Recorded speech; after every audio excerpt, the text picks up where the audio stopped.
শুধু একটু খাবারই চাইছিলাম, এরকম করে বলার কে আছে? এই কি হয়েছে তোর?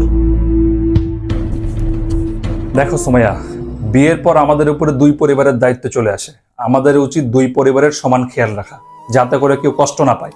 আচ্ছা, সকাল থেকে রাত পর্যন্ত আমার সময় চলে যায় সবার খেয়াল রাখতে রাখতে।